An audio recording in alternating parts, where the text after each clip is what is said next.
I'm Catherine Coray. I want to thank you for being here this evening to meet these wonderful dramatists. Before I introduce our moderator, Nathalie Handal, and she will introduce the speakers, by way of contextualizing this event, I wanted to say that, as some of you know, I've been spending fall semesters teaching at NYU in Abu Dhabi. And this has afforded me the opportunity to research the work of theater artists across the region, and happily has brought me into contact with a number of playwrights and scholars who hail from Jordan, Syria, Egypt, Tunisia, Iraq, Palestine. And in partnership with several colleagues in the region, and with the support of NYU Abu Dhabi, I'm moving forward with the translation and presentation of work from Arabic to English, and also from English to Arabic, as a way of expanding our theatrical conversation to include writers from other countries whose theatrical cultures and stories are largely unknown in the United States. On Sunday, the plays of two of these writers, Amahl Khouri and Abdullah Alkafri, whose play has been translated by Hassan Abdulrazzah, will be presented at the Lark Play Development Center in staged readings following a week-long workshop with outstanding directors and actors. The Lark is a vital center for the development of plays from the US and many other countries. This panel will hopefully give us the opportunity to hear more about the work of each of these authors and also about their intercultural initiatives. And finally, I want to thank the NYU Abu Dhabi Institute for presenting this event, Hilary Ballin for her leadership of the Institute in New York, as well as in the building of the NYU Abu Dhabi campus and curriculum, Kate Panuska for her excellent administration of the public programs here at the Institute, and the artistic leadership of the Lark Play Development Center, John Eisner, Michael Robertson, and Lisa Rothy. And now I'd like to introduce my friend and colleague, Nathalie Handal.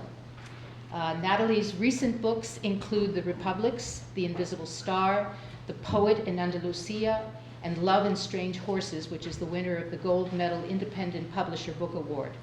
She has worked on over 20 theatrical productions, either as playwright, director, or producer. The author of 8 plays, her recent works have been produced at the John F. Kennedy Center for the Performing Arts, the Bush Theater, and Westminster Abbey. Nathalie Handal.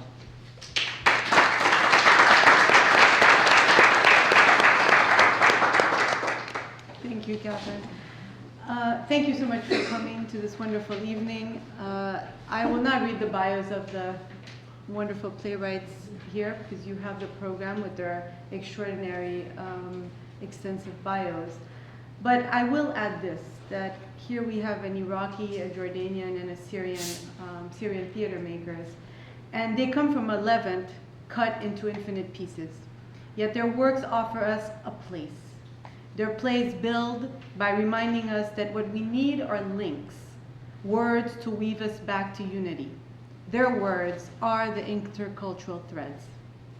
Ama's play consists of interviews of several transgender people. Her work translates invisible space. Abdullah's play was translated by Hassan, and Hassan's own work translates Iraq's ruins and turns them into voice, pulsating beats. And Abdullah's play, at the beginning of his play being presented, there is these powerful 3 lines where 2 of the characters are having a conversation, and Mona asks Ghada, "Why do you want to learn Spanish?" And she answers, "I love languages." And Mona says, "What use are they?" All these 3 playwrights find use as they offer us a space where we can meet, deconstruct, and reconstruct, and above all, question. Catherine Coray, where is she? Her vision and effort is the force behind this evening and the theater makers' presence here tonight. So please welcome our playwrights.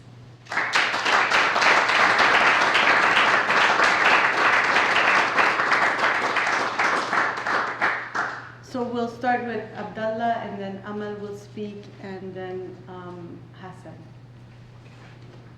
Good evening. Thank you very much for coming. It's a great opportunity for me to be here in New York for the first time, as well in Abu Dhabi. I thought the first time it didn't work in Abu Dhabi, so here it works.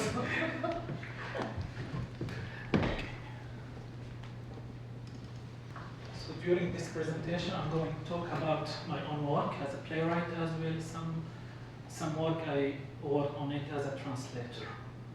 Well, actually, the play that we are going to attend on Sunday here at the Lark, called Mrs. Ghada Ben Threshold, which is something. It's farther than a play for me. It's something kind of question or a project I'm asking myself about it. How can we develop some artistic pieces through social media? Moreover, how to develop the social media not only as a medium, but further as a way of developing arts. So when I was starting working on this play, I wasn't have in mind any idea of developing a play. It was about to invent a character. It's called Mrs. Ghada, and start writing on Facebook, on my own wall, some posts about some character called Mrs. Ghada. So this was in 2009, when people start asking, my friends start asking, who's Mrs. Ghada? Is it someone you know? Is it Ghada Samman? Is it a relative? Is it your female side? Is it something like this? More and more, I on purpose, I ignored all these questions and still keep writing some fragments about Mrs. Ghada. Then people get part of this game, start talking to Mrs. Ghada instead of talking to me. This is something it took more than 6 months, and some people start to react or to start a conversation, right? Posting on my wall, how's Mrs. Ghada, what does she do today, how's everything, how the situation, or I feel like Ghada today, I've seen Ghada. And then there's another character, which is Anas. And there was like kind of conversation, continuous conversation between Ghada, Anas, and later on, Ghada started to write that there is someone writing about her on Facebook. This is something like 2 years. It was amazing for me to explore how can we develop a character, and then I decided to make this to a play. So the question here, it was how can we develop that? How can we benefit from all this experience of writing through Facebook or social media? So instead of taking some of these wonderful comments or posts, I decided to make the same story inside the play. So in the play, Ghada believed that there is someone writing about her and she doesn't know him. Besides that, the play itself is questioning two things. The memory of the city in this case it's Damascus, as well also the challenges of a Damascene middle-class woman, which is fighting to have a very ordinary life, and the challenges on this level, which is something very, very, very hard when it comes to the everyday life and the situations itself. This some photos from the production of the play that made in 2012 in Beirut with Hanan Haj Ali, the great Lebanese actress, as well Reem Khattab. Reem Khattab itself, she played the role of Ghada. It wasn't an actress, and for me it was something interesting to explore the idea with her, because as well part of the plot of the play, we have something about the liposuction. She's trying to make this surgery in aim to remove the patterns of her memory. And she believes that by doing that, she will have like the reconciliation with the past, which is something I'm not going to talk about more, because I will be very happy to see you on Sunday evening and to see the whole story behind it.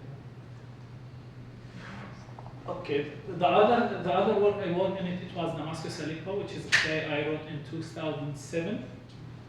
And this play, it got the opportunity to be published, as well to be produced in many cities, many countries. And the last one, it was by the Scottish National Theatre. And for me also, it was a question of my parents' generation, which suddenly they have to face the reality about their role in life, and how they, I mean my parents' generation, how they have to deal the same way they used to hate from their parents when they found themselves without any power, without any experience, and the country is no longer the same country they know. So it's a journey about exploring the cities, about exploring the meaning of the city, the relations of the city, choosing Damascus, Aleppo for me, which is like the largest two main cities in Syria. It was a journey of discovering the city and learning how it makes for someone like me from my generation. This is the third thing I would like to talk about. It's another experience I read it, which is in 2010. I got like the opportunity to work on one of the play. I really like it. It's The Zoo Story by Edward Albee, and re-adapting this play dramaturgy to be located in Syria 2010, which is a great journey for me for learning and to exploring. Taking the play from this context, from like New York situation 1950 context to another context, it was a great opportunity for me, since there was, here I would like to take a little bit in detail, there was two versions for translation of this play in Arabic. One of them, it was in the 60s in Egypt, as well another one, it was in Kuwait in 2010. What I discovered that the older version, it contains the whole text, while the newer version, there is a huge censorship on the play itself. So we said in this way it doesn't work. We came back to the original text and worked on like the original text, exploring the relation between the characters, the place, the central part. I remember that we download from the internet the map of the central part to see when the character Jerry or talking about the play, what does it mean, how the relation, and to find a happy medium between keeping the original text as well making the Damascene version of this play. During doing that, we were working with a director. He's an American director. He helped me just to focus on the key words in the play. Like there was something like breaking news. I said, okay, this word, it becomes very, very normal today. But what about when we say breaking news in 1950? So it was about the new trends of the television and the whole image that the television present about the standard family and how it should be, which is about two kids, one pet, something like this. And then start to develop something, it equal the situation in the Syrian context after that. So this is for me, it was a big journey for learning how to dramatize something, how to take it from a context to make another context, but to keep the same spirit of the play. And here's some parts from, here's some parts from the text.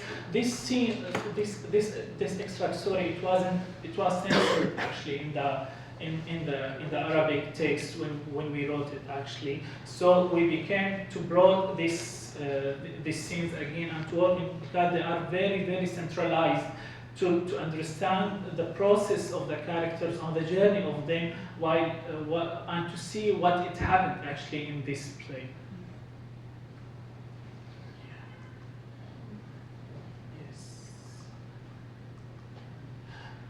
The last project I'm working on, it's a collaboration with a Lebanese group company. It's called Zukak Theater Company.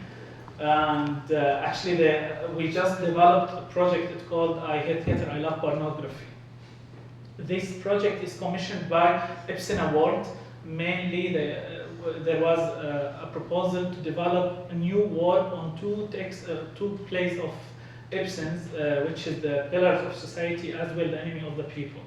But we said beside that we would like to develop something new. We add more works to this work, which is mainly the story we developed actually. It's about a Lebanese theater group would like to get a fund from an international fund. And aim to do that, they asked a Syrian dramaturge to be part of this project, to make the project itself sexy and trendy enough to get the fund. Since having a Syrian dramaturge is something catchy nowadays. So what we did, as a part of the dramaturgy itself, I was on stage actually. And I think that's me. Yeah, that's me. Actually. So this was part of the dramaturgy itself. Besides that, we explored different materials, like some of Michel Foucault's work on the violence, the history of the prison. As well, we were thinking about the route between Syria and Lebanon, and this relation between these two countries as well. It was another layer of the production itself. And here is some part of the text that we developed. The speech, it should be the speech of Stockman, if anyone knows the play of Enemy of the People. And I would like to share some video with you also.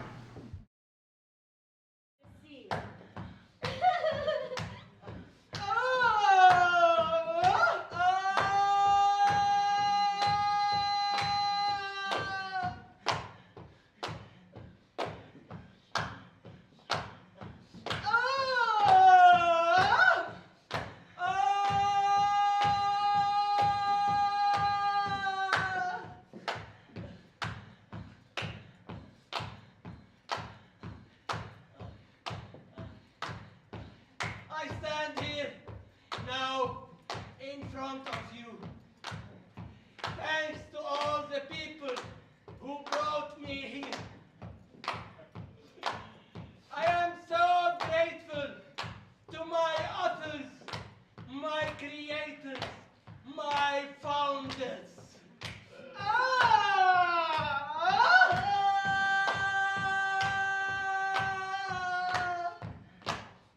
I am so grateful to the group of nymphomaniac men who raped the whore, who gave birth to me.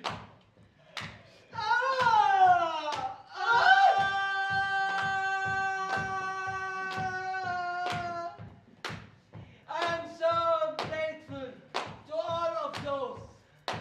I fed myself on the leftovers of American fast food restaurants. I sucked street dogs. Thanks to them, I rescued my childhood.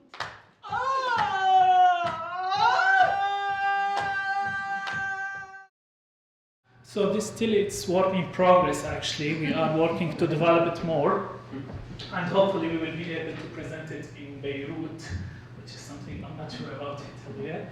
But yeah, this is its kind of project to questioning classical original text within a current situation, as well raising question about how can you question the catastrophe when it comes to the Syrian catastrophe theatrically, and without talking about what's happening without raising like very direct question, more than keep it more and more theatrical and dramatic.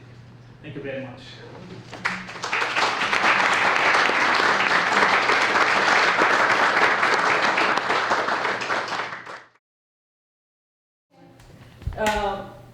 This is a poster of a play that I did at my computer at work. No one's ever seen this poster, except whoever comes after me at the office. This is a play that I wrote and directed, and I acted a bit in. And the reason that no one's ever seen this poster is because it's a play about queer people in Beirut, and it's not something we can publicize. So it's a documentary play that we did for a conference, and the conference was called Bodies in Public, and they asked people in Beirut to talk about anything to do with bodies in public. So immediately, me and a bunch of my queer friends said, we need to do something for this. So we set out to do a documentary play about the experiences of queer women in public, because we're very rarely heard from as a group of people, and their first condition was, in our first meeting was, you know, we can't invite the media, we can't invite the press, we can't publicize this play, it's going to be done in secret, and who's going to know, and who's coming to this play. And this was like half of our meetings and half of our rehearsals were spent worrying about, you know, is the door going to be locked or not, and what if my mother finds out and I'm not out at work. So that's the story of this poster. So the work, I never studied theater, but I was always drawn to it. And I'm always particularly shocked by the plethora of Arab stories compared to the number of Arab plays.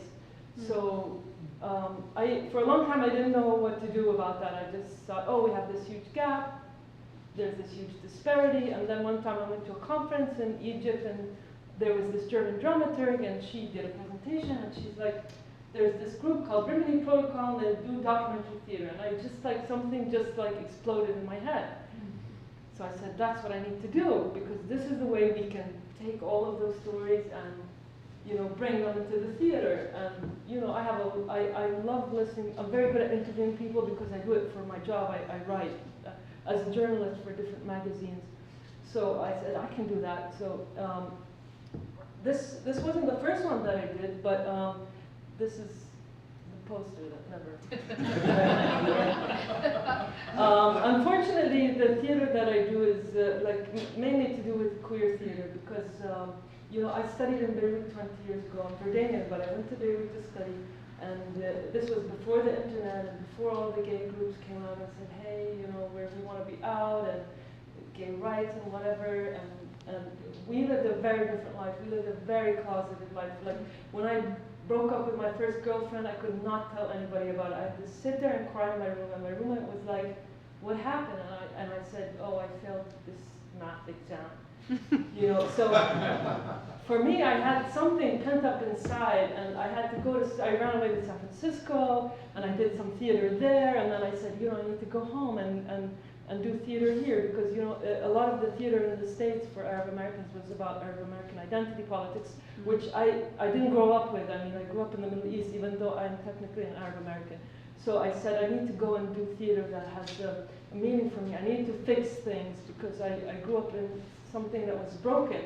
And even though you know, there's a lot of, there's gay groups and stuff, we still don't have, you know, very much queer visibility in the theater.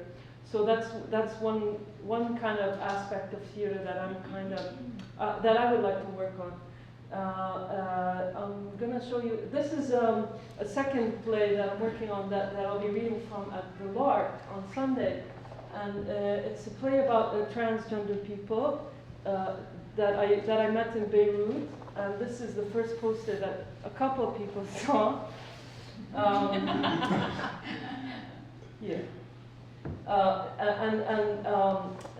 redeveloping this play because it started as a one-person show, and I did it 3 years ago at Between the Seas Festival in New York City. And then I was like, well, you know, it was an F to M story, female to male story, and then I said, you know, I would like to add male to female stories, and, you know, just, you know, I really want to question gender, because there's also a lot of politics within transgender communities that upset me, that are that very much reproduce the gender binary. And that wasn't my aim in the play, but I found increasingly as I interviewed people, that's what was happening. And so I said, I need to add a character who's not, who's going to be a bit, who's going to open things a bit, who's going to take the audience out into the gender desert and leave them there. So I'll show you, this is the director of the play, and that was me acting. This is a picture from that. I'm going to read a text from the original performance that I did, and that's changed, like I said. And a lot of this text has been modified a bit so that American audiences can get it. Like now we're working on the Arabic version, because we are going to try to do it, you know, in a university and then in an underground context, and it's a bit different because people back home will get a lot of things that people here won't. So If you're from Lebanon, bear with me, I know that you know a lot of this. Okay, and this character is Rock, he's F to M. Okay. The first rule of TV is never watch it with your parents, because here's what always happens every single time. If you're gay and in the closet, by some freakish coincidence, there's gonna be a show on about gays, and your mom is gonna start crying. If you're trans and struggling with it, by some freakish coincidence, there's gonna be a show on about trans people, and your mother is gonna start crying. There I was, breaking the first rule of TV, sitting in the living room watching with my mom. And who do they bring on the trashy talk show? Not a homosexual, not a lesbian, not a recovering alcoholic, not even a serial killer, but a full-blown female-to-male transsexual. Now here's where it gets interesting. The transsexual is there on TV, but my mother is not crying or frowning or wringing her hands. Instead, she says, in Islam, transitioning is encouraged. Now, clearly I'm hearing things. What? I say, yes, Mama, in Islam, this is halal. And I say to myself, okay, man, this is your chance to come out to her. Do it, tell her now. Shh, she says, look, the mother is crying. So I wait for my next chance. A couple of days later, it's the 4th of July. We go to the beach in the south of Lebanon. We take out all the beach stuff from the car. My aunts are getting out the food and the hookah. My sisters are putting on their suntan lotion. And I'm sitting there thinking, we're in a beautiful spot. Nothing can go wrong. Islam encourages transition. This is the perfect moment to tell her. Now, my mother and I have always been close since I was never chasing up boys. I was home listening to her gossip. So I put on a sad face. I know she's going to ask what's wrong. What's wrong, Habibti? She says, and I play hard to get. I say, it's nothing. And she says, I'm not going to leave you alone until you tell me what's wrong. I say, well, okay, if you insist. Mama, you remember that TV show with the trans person? And she says, no, don't tell me. Your friend Mariam, she's a man? I knew it, I knew it. And I was like, great, I just came out to my mom, and now I have to come out again. I say, no, Mom, it's me, I'm male. Fatma, bring the chairs. Yalla, yalla, we're going home. Zainab, put the food in the car. Go get the umbrella. Yalla, yalla, Fatma, get the towels. Yalla, we're going back home. And my aunts are hustling, and we're all squished back in the car, and my sisters are screaming, Mom, we just got here. It's not fair. What's going on? Are the Israelis bombing or something? And then, 8 days later, on July the 12th, the Israelis do bomb Lebanon. It's the 2006 war. Lebanon is in chaos. My mother and I are back in the living room watching TV. 34 days of war. 1,233 Lebanese people die. 5,089 are wounded. The airport is bombed. 64 bridges are demolished. 69 roads are destroyed. $2 billion in damaged buildings. $1.5 billion in damaged infrastructure. 1 million cluster bombs are dropped on the south of the country. All this. And what does my mother say? This month of July has been cursed from the beginning. You know what I'm talking about. Yeah, so that's that.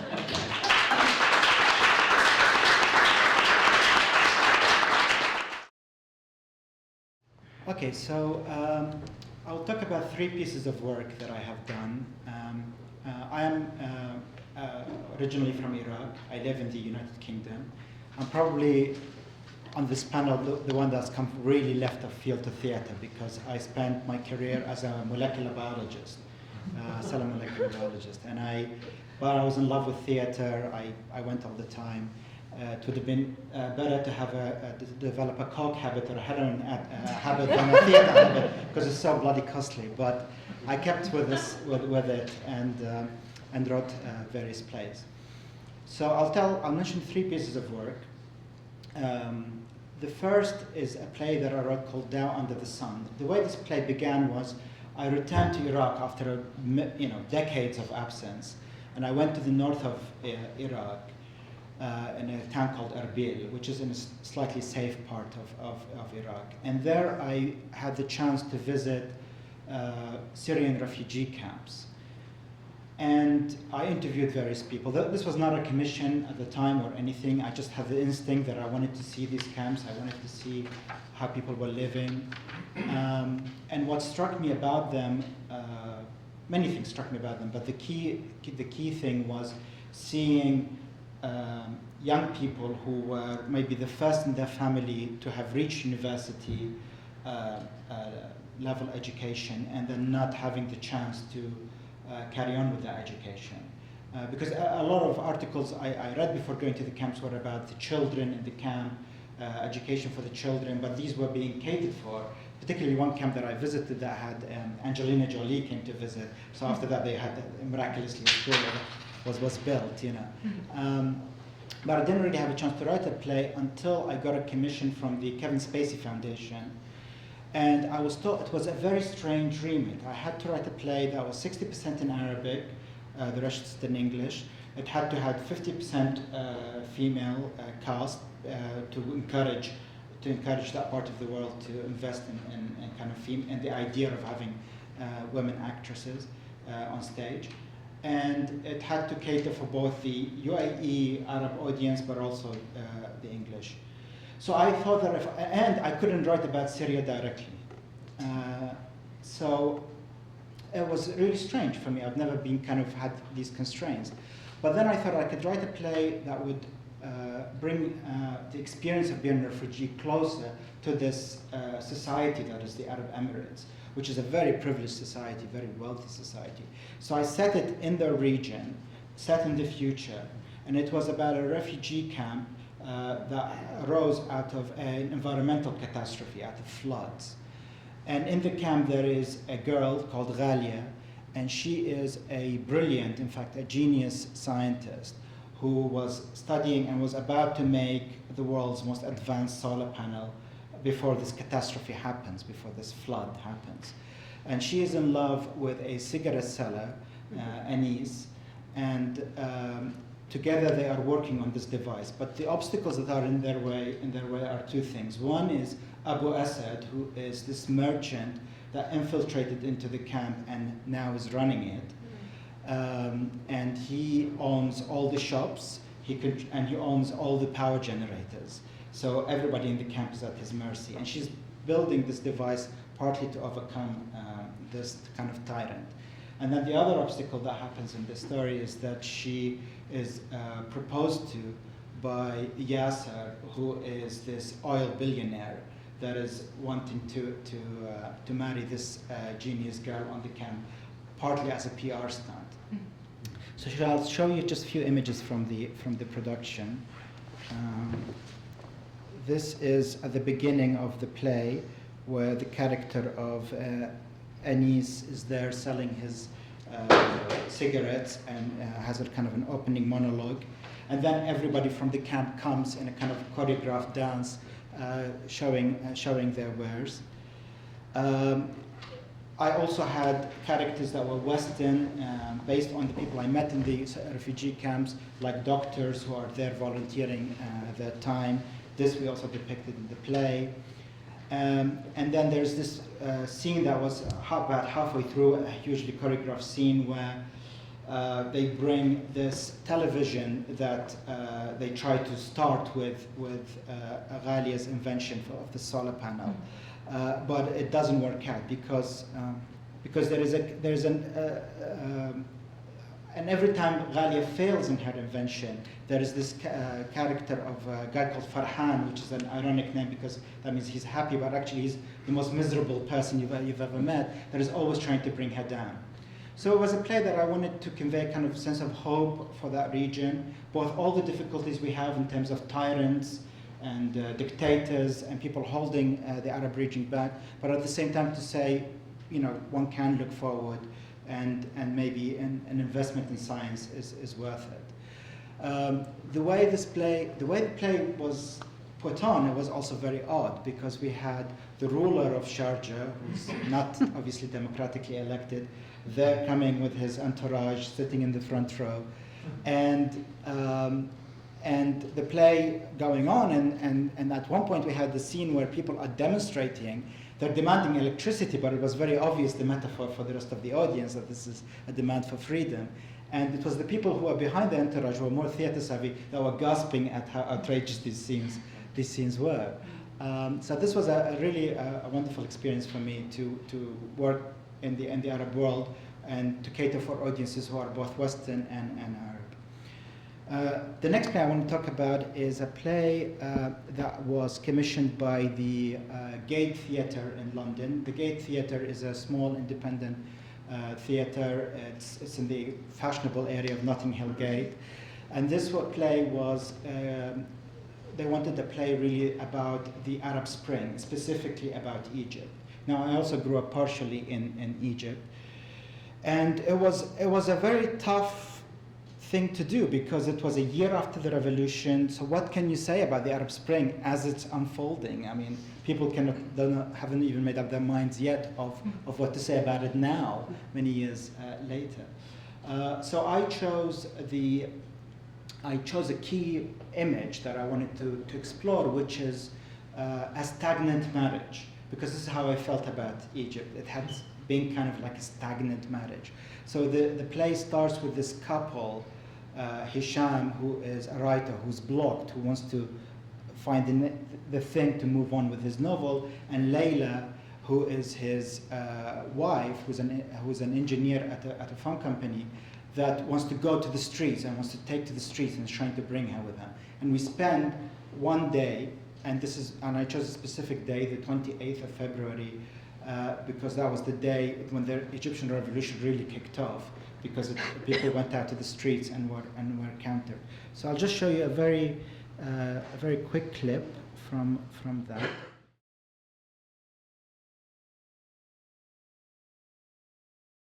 I'm fed up, Hisham. I don't see why your writing has to come before everything else. I don't see why I just have to accept that. Hey, what's the matter? Why are you so upset? Something about her makes me uncomfortable. Suzanne. Who else?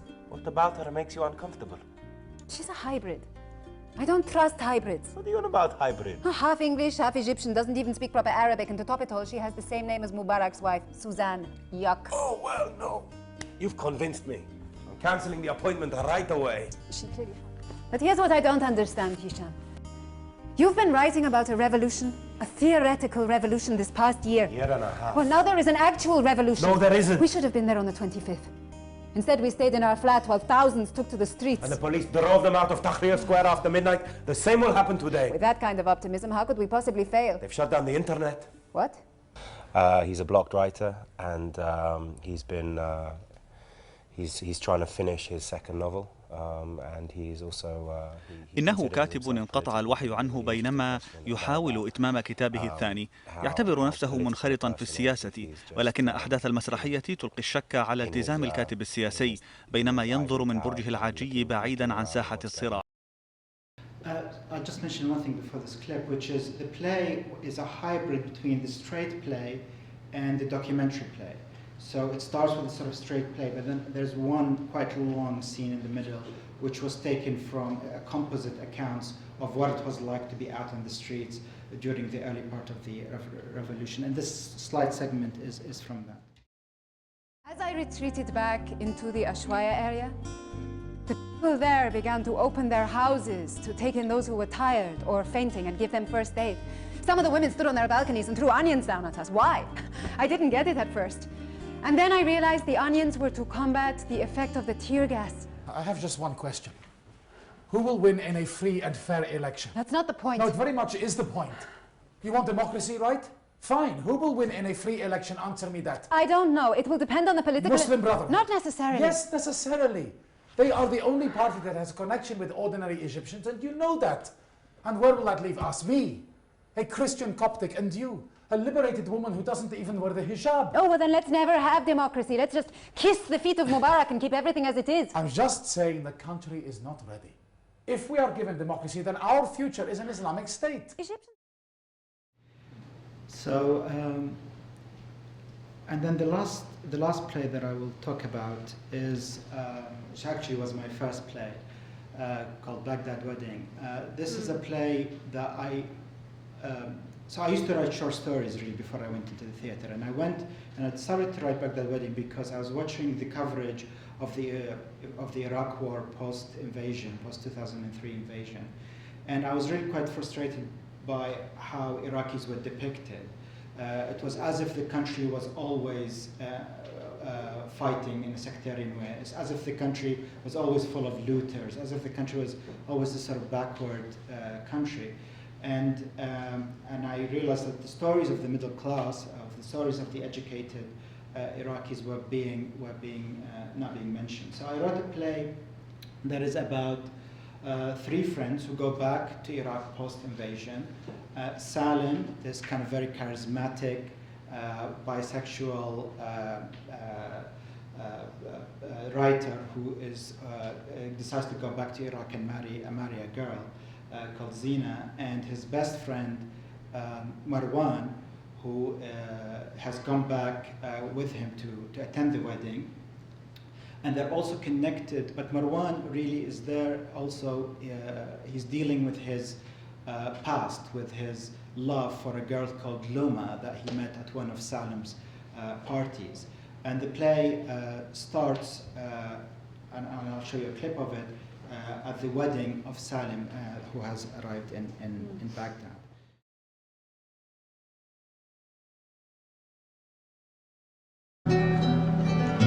عينك يا بغداد منذ طفولتي شمسا. Are you listening? Are you listening to me, Salim? I have something serious to say. Pay attention. It's your wedding day. This is a big deal. You do know that, don't you? I've been trying to be alone with you to say what I want to say. Salim, are you listening? Is it about my drinking? No, it's not about that. All right then. Today you are getting married. You are getting married to a lovely girl. Really, Zina, she must be on her way. No, I meant the opener. The opener?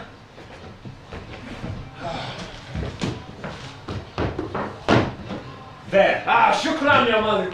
Listen, Salim, I don't know how to say this, so I'm just going to come out and say it. Tonight may not mean much to you in sexual terms, but for Zina, this is the most important night of her adult life. She has probably been fantasizing about it for such a long time, it's only natural. For her, this is the start of her sex life. So I can't emphasize this enough, Salim, I really can't. Whatever you do tonight, whatever you do, you must not, under any circumstances, try to fuck her up the ass.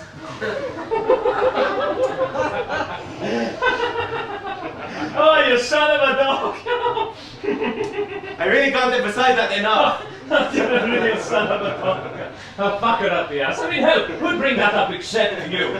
All the guys are thinking it, I bet. Don't worry, no one's taking blame. It's very considerate of you all to be worried about my wife's ass. Salim, has she read your book? Marwan! You really think I'm in a doctor tonight? Come on. Can a leopard change his spots? You can always join the dots and pretend to be a zebra. Hurry up!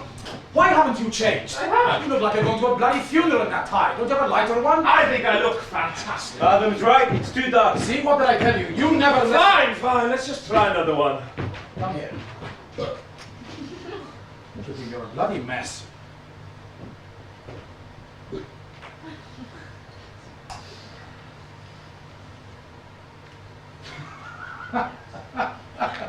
What's the matter? Nothing. Well, that scene from your book just popped into my head. Which scene? You know, when a friend carries on those two guys. What's the line? Rebecca is not here, mate. It's brilliant. Yeah, well, I don't think it's funny anymore. Why is that? It's time to move on. You've been thinking about what we discussed, haven't you? What did you discuss? How Salim should start tackling Iraq, the war, this whole mess. When I tried to write about Iraq, about my first trip back in 2003. That was crazy. He just disappeared. I had to be here. I needed to see it for myself, this new chapter unfolding. Still remember that long email you wrote? Breathing the intoxicating air. Oxygen of freedom, yes, don't remind me. Oxygen el-Hurriya. See, I wasn't the only one who used it. When I try to write, it's a constant struggle to pin down what I feel about all that has happened. I feel like I'm trapped in other writers' words. Well, that's true even for me. And I know Iraq inside out. I worry sometimes whether I've written the same column twice. I am like Martin Amis, swashbuckling with cliches. It's early days for you. You are lucky. Novelists are allowed to ruminate. Journalists, on the other hand, are expected to churn. Churn. Time to get to know the country. That's not going to happen. Zina is already dreaming of habits. Shame. Come on, time to make a move. Tidy yourself up. Salim, I know I've said this to you before. It's not too late to change your mind. We've been through all this. Habbaniyah is dangerous. Come on, where is your spirit of adventure? Habbaniyah is barely an hour's drive. We could run around there like children again. Huh? Maybe climb a few palm trees.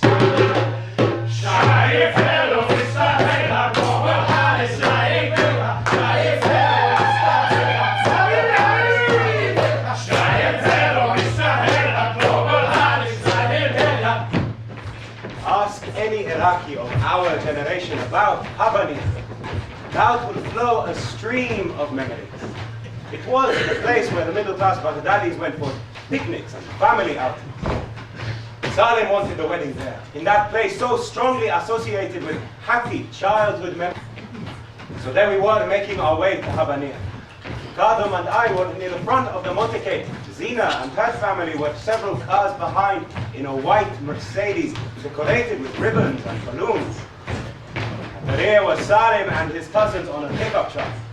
Dancing, singing, drinking, firing shots in the air. Our wedding is not a wedding in Iraq unless shots are fired. It's like in England, where a wedding is not a wedding unless somebody pukes or tries to fuck one of the bridesmaids. It's just the way it goes.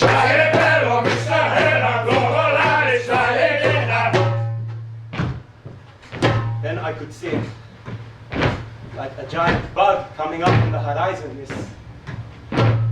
American Apache. It dropped and headed our way. I thought it would fly a couple of times over us, then bugger off. Not a chance. I remember finding it hard to breathe when I saw the flare of the missile being fired. I ducked, which is pathetic if you think about it. The missile whizzed over my car and exploded somewhere behind us. It was as if a rhinoceros had butted the motorcade and sent it reeling forward. I couldn't control the wheel. The car skidded this way and that. I veered off the road and landed in a ditch. When I looked behind,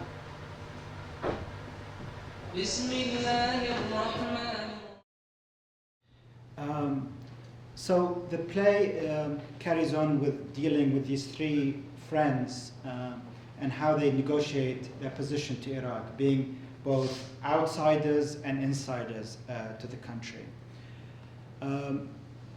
More now, my concern, the plays that I'm writing at the moment, and there's a closed reading for one of my plays coming up tomorrow, is more about the limit of being able to convey the horror of a war or the horror of a situation of one people to another. Because when I wrote Baghdad Wedding, I had this kind of almost idealistic view that if I could just tell the story, everything would change or something. It was very naive. And the more I think about art and about the ability, I realize that there is a limit we always keep hitting, and that is it's very hard to convey a horror of a situation. And then I began to think that itself is a good subject matter. I used to think it's an obstacle, and how do I get around it? And then I thought, well, now I'm more interested in writing plays that describe that obstacle and describe the inability to convey what it's like to be Iraqi, or to an American audience, or what it's like or to a British audience, and so on. Yeah, this is now my topic of interest for at least a couple of the plays that I'm writing at the moment. So thank you for listening.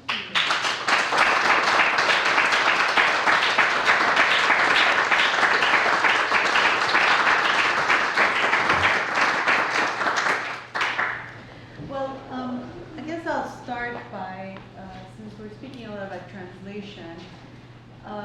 Perhaps you can comment, all three of you comment on cultural translation.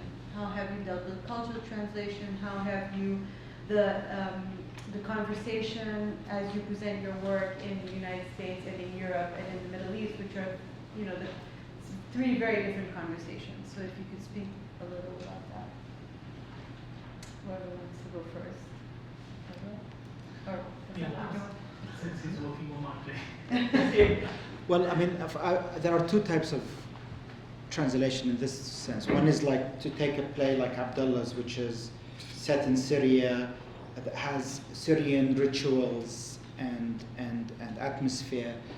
For example, the drinking of coffee in the morning, which is a very Levantine thing, and to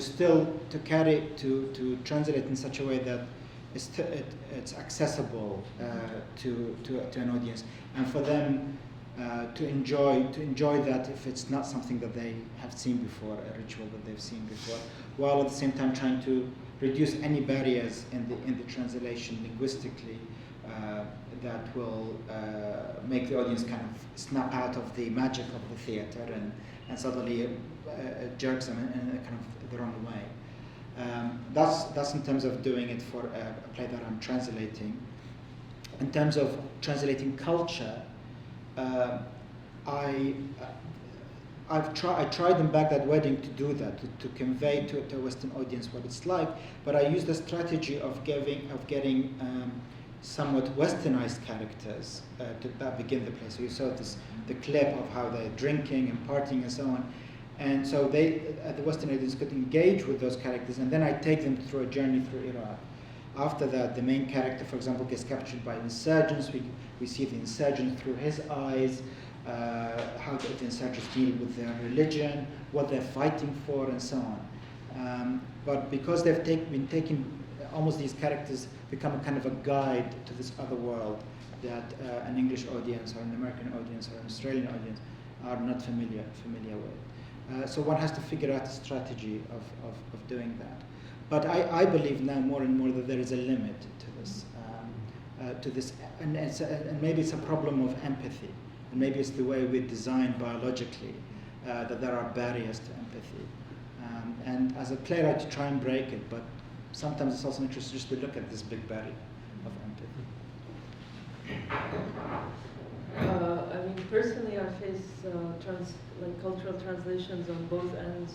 Like here, if I want to present a play about an Arab person or Lebanese person, like for example, Iraq, the character I read a bit from goes to see the highest Shiite Muslim clerk, and immediately if you say Sayyid Fadlallah in Lebanon, everybody knows who that is. Whereas when I did it in New York, I had to explain who it is and say it's like Billy Graham or something like that.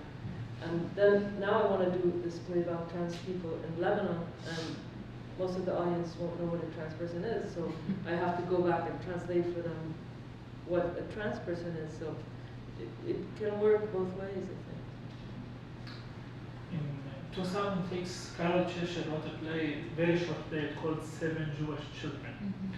And she said, this is open source. Anyone would like to translate this play, just do it and present it as much you want. And actually, I wrote to the agent and asked to translate it into Arabic. And actually, I did. The challenge was someone like me thinking in Arabic. I mean, when I'm thinking in Arabic, how to translate very relative topic to me as well to the audience, but to keep the English context. To keep not to add something personal to this work, or just not to be biased for my way of thinking. So it wasn't easy, and there is also, when it comes to Arabic, there is the question about should we do it in dialect or informal, because it's also another layer of translation of the reception of the text. So at the end, I found to make it informal, definitely, to avoid any personal input or to avoid any more question, could be like correctly or could be very, very curated.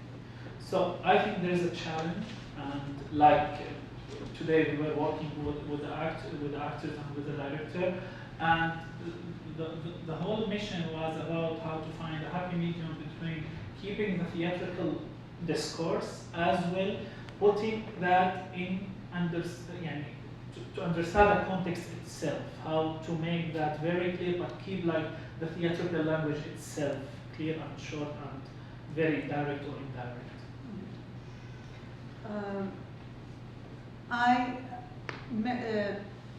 City, you spoke about in your play, the idea of the memory of a city.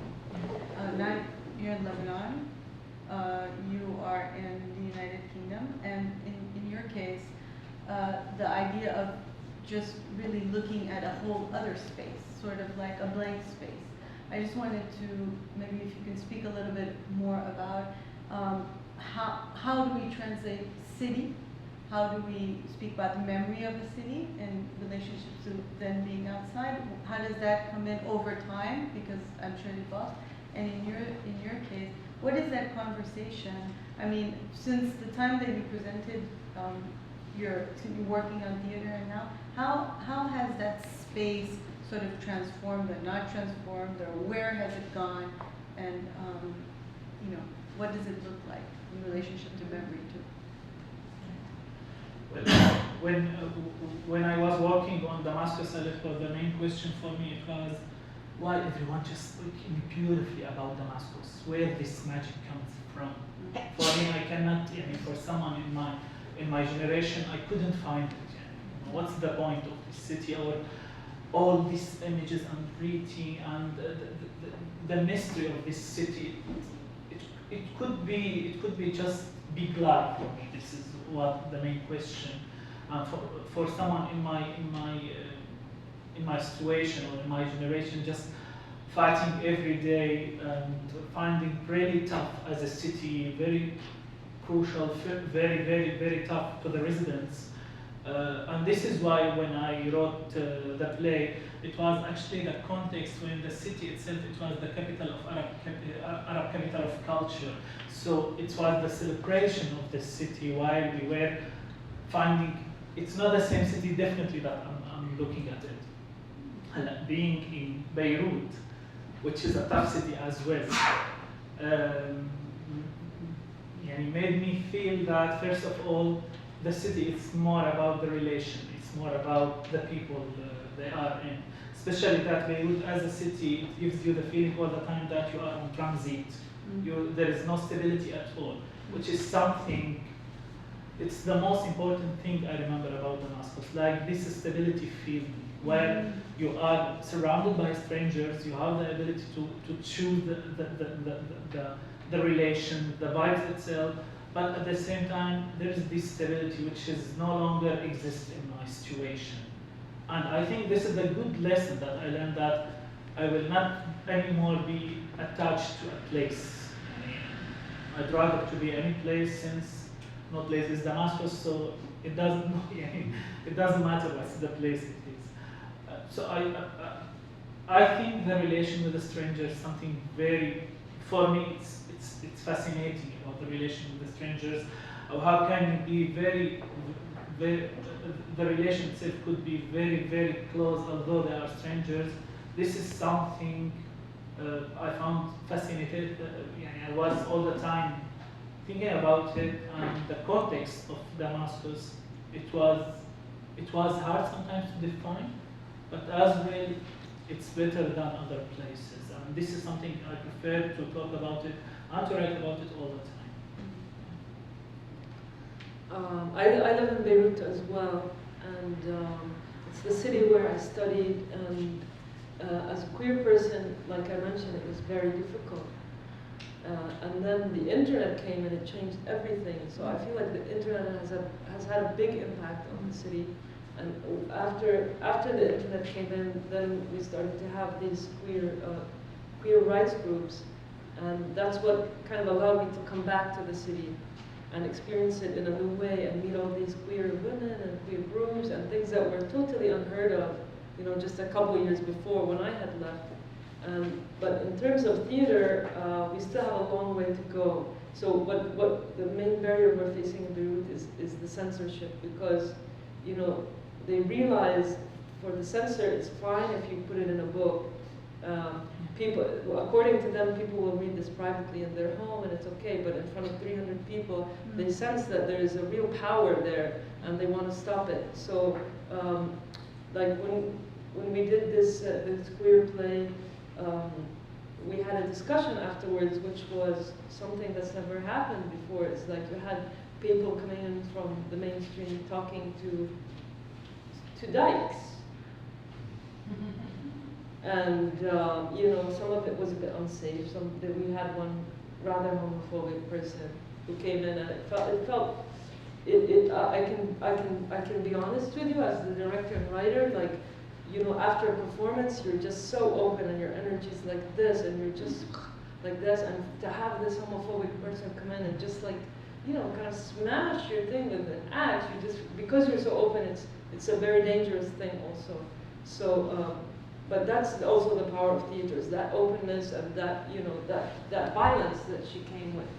So this is like moving forward. I think in Beirut, the director of the piece that I read from, and also, I don't know if I'll do the queer woman one again, but this discussion was like a huge step.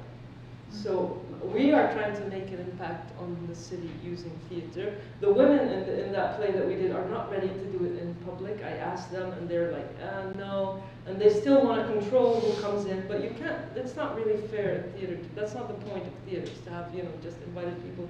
But at the same time, we might have to do that. Like we want to do this trans piece that we're reading at the Lark on Sunday. We want to do a kind of an underground thing, and invite certain people and just slowly make our way through this. I mean, even though I always feel like Beirut is the city that's the most liberal out of all the Arab cities. It's a place full of contradiction. You know, as Catherine says, you know, there's a woman in a bikini, and then there's another one with a chador, and you have to live there to understand how these contradictions function. So this is one of them that, you know, me as a theater maker, I'm trying to navigate and to impact also, because I think Beirut is the only Arab city where that could happen, and I wanna make it happen, and I don't know what the consequence of that will be, but I feel like already we made a little bit. For me, cities are very important, and both in Baghdad Wedding and the Prophet cities feature heavily. So after this flamboyant character Salim is presumed dead in Baghdad Wedding, they hold a funeral for him, and the character of Marwan looks up at a minaret in Baghdad, and suddenly there's just a transition, and he is back in London, and he's standing before the Queen's Tower in Imperial College, talking to the girl that he loves, and they're both acknowledging that they're products of an empire, of Britain.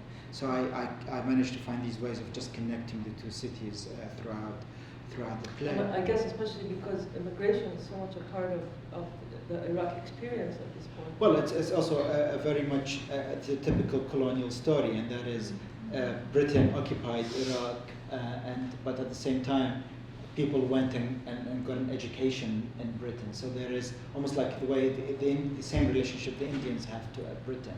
It's a kind of love-hate. Partly of like, you screwed us over, you stole the oil, blah, blah, blah. But at the same time, there's a kind of a love to certain parts of the factor. Yeah, it's just negotiating those two things. But also, the other thing I discovered with Baghdad Wedding is that there are cities within cities. So I wrote about people getting together in kind of underground cafes in Baghdad and getting drunk on arak. An Iraqi member of the audience came to me afterwards, this was part of a BBC interview. So they brought somebody who just came out from Iraq. And he said, "What are you depicting? Nobody drinks in Iraq." And I was like, "There are many Iraqs." There's all the whiskey factories of the Arab world are in Iran. And you know, I went to the Dublin to the Guinness factory, and the first sign you see there is beer was invented in Mesopotamia. So I'm very proud of that.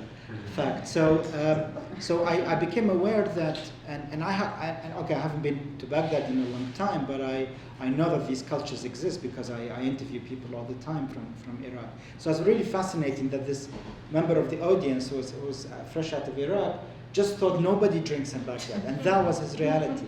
And of course there are hidden spaces in city like Baghdad. And the Prophet, Cairo is a city I love. I adore Cairo. And it's there throughout the play. Because Layla, who is this kind of sympathetic to the activists on the street, wants to go out and demonstrate. But there are all these barriers that the city puts up. Like even just moving from one place to another as a woman in public transport, you could be groped or you could be harassed. And yet they love the city. They want the whole revolution is to make a better future for themselves. And when I was researching that play, I talked to a lot of women about their experience of navigating those streets in this very difficult and dangerous time. And so I focused on women's stories, and I focused on navigating through the city, but also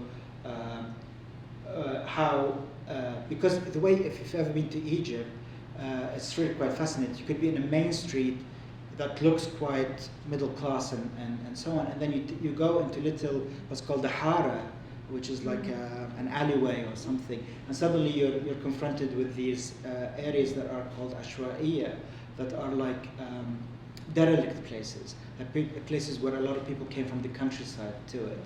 And what fascinated me about the beginning of the Egyptian revolution was there was a moment that the middle class and the working class came together. The barriers between them collapsed. Usually they are very separated in that city. They live in different parts, they don't often interact, except if one is the maid for the other or something like that. But in that moment, the barriers did collapse briefly.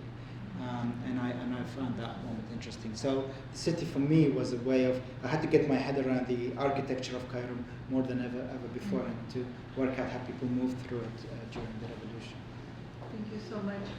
Well, I'd like to open the questions to the audience.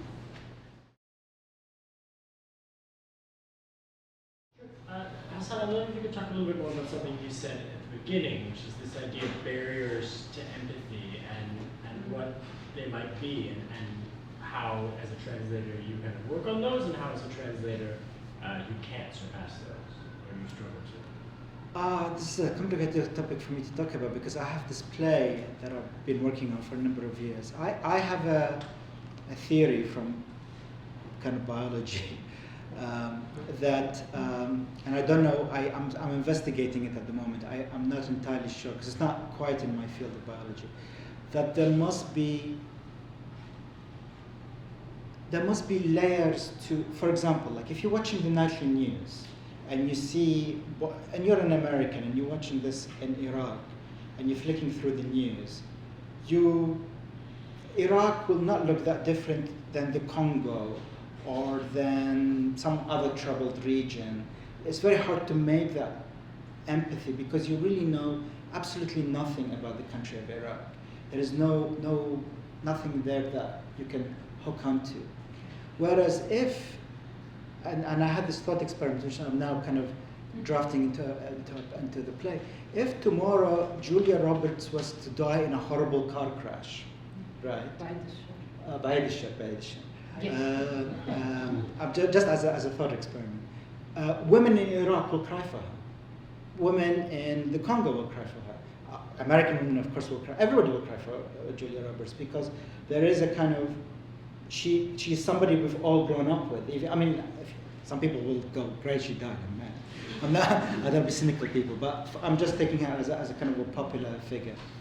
Then I thought, why does that work? And that's because American culture is so well known to the rest of the world. We have huge degrees of empathy. This city, when you come as a first-time visitor to the city, you feel, I know the city, even if you've never set foot here, because you've grown up with 1,000 American movies that have been set in the city. So what I mean by that is, because this hegemony of the United States, there's also, it's kind of like being on the margins of the Roman Empire. You know, you want to be a Roman as well. And I think a lot of people around the world want to be American. And that's because of that cultural connection. Whereas if you're American and you're learning about Iraqis, there really are. It's like it's like dark matter. I mean, for you, there's nothing to hang on to beyond the nightly news. And watching people suffering on the nightly news can actually have a deadening effect. And it's not just about America. Sorry, I'm not picking on American. You can play this out anywhere around the world. And you can play it about Iraqis as well. Iraqis, what do Iraqis shed tears for African starvation? Not really. They don't even care about it. It's what you know. There has to be a kind of culture has to lay down some foundations before that barrier of empathy can be broken. So you might know. So if you between Iraq and Iran, you'll know a lot more about Iran because of the success of its cinema, I think. So I'm fascinated by this topic, and it's one I'm trying to explore in my writing. These kind of barriers to empathy. If I could just stay with that for a moment, when you were mentioning the Congo, the way in which empathy can and can't move through barriers.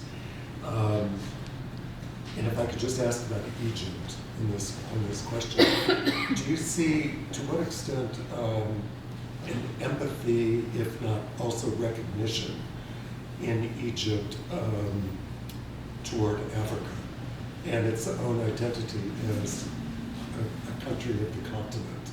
Just real curious about, well, acknowledging the history of North Africa and also Egypt and all of that, but in terms of contemporary life, any thoughts on Egypt's relationship to Africa? On Egypt's relationship to Africa, I'm not really qualified on that. I can't say beyond the obvious of. I am at the moment, for example, I've become fascinated by Nigeria as a country, and part of this is where art can work. Part of this fascination is because I have a very good playwright friend who's from Nigeria, and I realized that Nigeria for me was a completely unknown quantity. But when I went to see his plays, I made connections with certain scenes from things I've known in Egypt. And of course, they're one continent. There are things that are shared. And I began to realize, okay, so this is the African side to Egypt that I'm beginning to see. And it was just things about, there were domestic things, like the position of a maid in a middle-class family. There were a lot of similarities between how maids are treated in Egypt by a wealthy middle-class family and ones in Nigeria. So theater can break those barriers. I knew nothing about Nigeria. Now I'm fascinated because of my friend's plays. And we're actually working together on a project about Boko Haram. That's about the extent I can say this connections. But in terms of like politically, I'm not really. What if there are political connections? I can't really speak about it. I know that Egypt has problems with the rest of Africa and other countries that are south of it, but it's all to do with the Nile and the control of the waters and so on. Yeah, I find it interesting. And also Egypt. I think part of what's happening after the Arab Spring, this may be the one thing I can say, is that a lot of Egyptians, I feel, have discovered other roots, and they are distancing themselves from the Islamic image that they've had of themselves, certain Egyptians. So they are discovering their African connections far more than before. They're also digging into their pharaonic past and what that means to them. And that is, although if you look at the Egyptian revolutions, it looks like it went back into a circle to the beginning. It's actually a lot of things are happening socially in terms of like, who am I, what am I? They're asking these questions. Actually, a question for Abdullah. We're talking about Sue's story. Yeah. We were having conversations, we've been having for the last couple of days also about censorship. And I'm just curious about your experience with that play and also Edward Albee's relationship to it and knowledge of it and how he partook in it all, or you were in touch with him. I'm just curious about how that worked out. Yeah. Actually, when I just read the play in Arabic, it was very strong. Something like just amazing how something like this, like someone and this is like the very early reading, someone like decide to attack another one just in a public space in the Central Park. After reading that once and again, I just realized that it's not about someone attacking someone, it's about someone is sacrificed by himself to awake the human being inside the other, just to see, wake up, realize the situation you are in. There is a role of this middle class in the society, and there is a role as an individual. You have to do it. And this is exactly the same question that I faced myself as the others in Syria, asking about it. How could we do as individuals? Or what role do we have in the society? Starting here, and this is something very interesting as well, because when we start imagining the play where it could be in Damascus, I start to explore the parks and to explore some hidden parts in some public parks. And then after reading the play, I said, no, it should be in a very, very open place, in the middle of the city. And in those cities, in the middle of a very beautiful sunny Sunday day, there is something very strong happened, and someone just killed the other while the city is witnessing that without anything happening.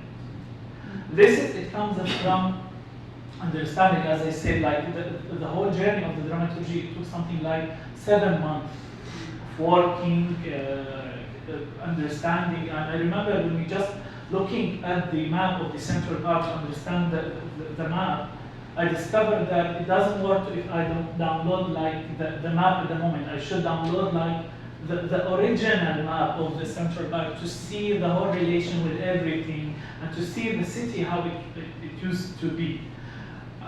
When it comes to the censorship, we benefit from performing in the opera house, which is like the conditions of the opera house easier than the other places or the other theaters in Syria. But what we did as well, that after translating the text from English into Arabic and working on the Arabic text, we translated again to English, like the translated word, and to present it in Damascus.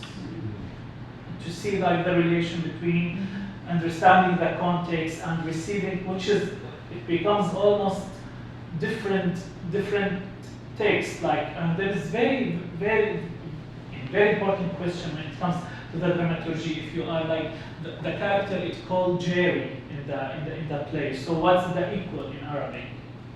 So what could we consider to make the name? And then we said it works to make him Fadi, which is in English. What do we call it in English? Fadi.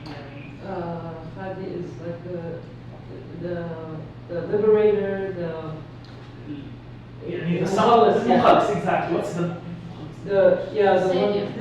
savior. So just to keep the religious meaning, but not to make it addressing something very, very religious, as to say Muhammad or to say Musa. So it's about this journey, and of course it comes, as I said, we performed in the opera house, so the censorship, it wasn't. I remember when someone just to check the play, said, no, it's an American play, it happened in 1940 something. It's about someone who visited the zoo story, and I said, yeah, okay, that's it.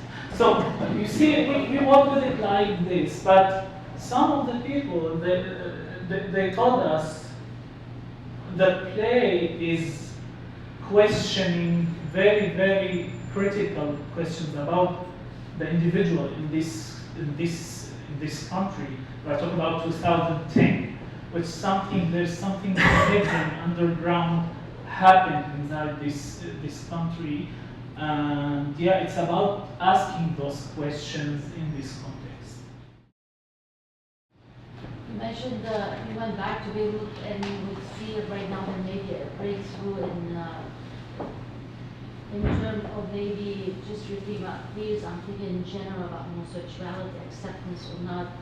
But have you thought, or do you feel that in Beirut or Lebanon, maybe in Beirut more, a social political factor, for example, there's been a talk about civil marriage, but it really bring in a change or some kind of, instead of just that you're asking if civil marriage would affect the situation of accept this because it's, I'm talking about civil I do, marriage is a barrier to social I do, relations. absolutely. Like, I think anything, like, I feel very much that the sectarian system as it is, and which civil marriage would challenge, would bring about more personal freedom, and that would mean freedom for queers and freedom for, trans people. I do anything that would bring the Lebanese to a new level of thinking about their identity away from sectarianism, I think would open more doors.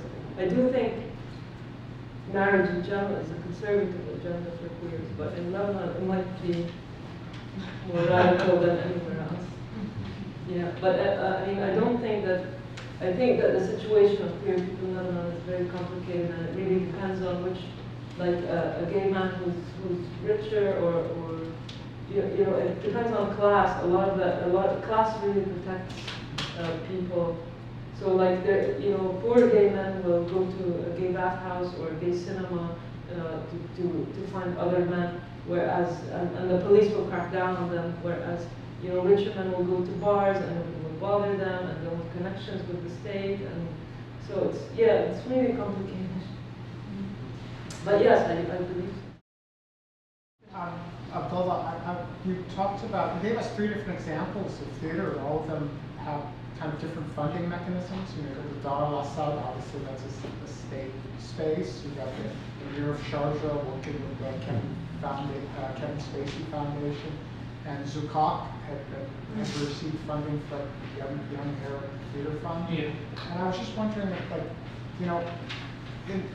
how theater as a site for civil society, how theater as a site for making change is unfolding, given the different funding mechanisms, and how that impacts those different projects. Do you have thoughts on that? Question of every day, actually, for us.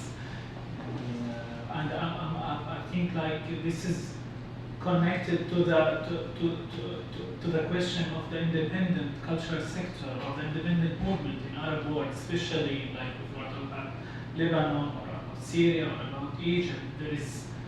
There is more and more question about how can you convince all these independent, let's say, organizations to invest in culture, especially in theater. How can the culture of theater, whatever it is, the genre, be part of the present or be part of the near future, since it wasn't part of the past? How can you convince them that during doing that you are rebuild the social contract of a country, or to avoid something to be more messy, to less this barriers between people, and it becomes more and more challenging.